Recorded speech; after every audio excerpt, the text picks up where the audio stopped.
Sveiki! Klāt ir jaunākais BūTLV video apskats. Šoreiz mūsu rokās ir nonācis datorsalona M79 piedāvātais BenQ GL 2240 21,5 colu LED monitors.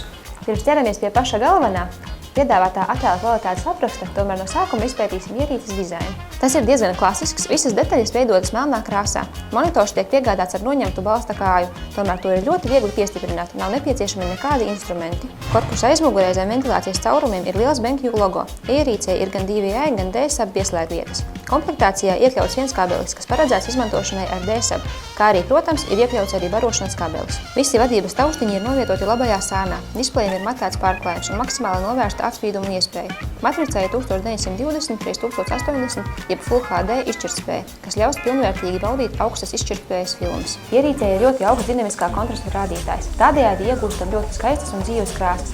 Baltais ir patiešām balts un melnais melns. Noteikti jāpiemina LED aizmugurgaismojums, kas salīdzinājumā ar veco CCFL tehnoloģiju piedāvā vienmērīgāk izgaismotu attēlu, bez jebkādiem tumšākiem vai gaišākiem pleķiem. Šajā monitorā ir uzstādītas 6 dažādi kalibrācijas profili, kas attēlu noregulē atbilstoši tam, ko dara. Šie profili ir paredzēti spēlēm, filmām, fotoattēliem, kā arī pieejams profils sRGB krāsu paletei un jau minētais ekoloģiskais režīms.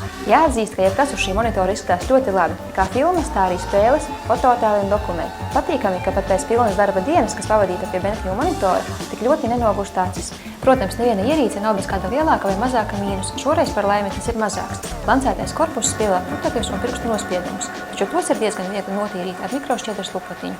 Par savu cenu 89 latiem šī būs lieliska izvēle kā izklaidei, tā arī darbam. BenQ GL 2240 ir pieejams datorsalonā M79.